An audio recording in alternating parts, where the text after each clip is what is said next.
So, ayan guys, market dito sa Arnhem. So, ayan, makikita nyo marami ditong nagtitinda. Ayan, iba't ibang klaseng cheese. Marami silang paninda dito. Sa gilid is mga prutas. So, ayan.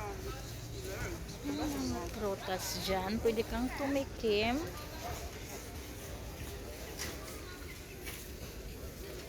Oh, €4. Dalawa yung €4. Yun yung simbahan.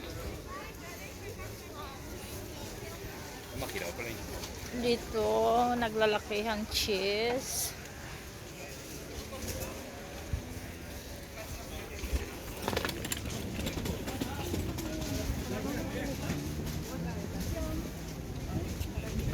At ayun nga, isda lang yung binili ko guys.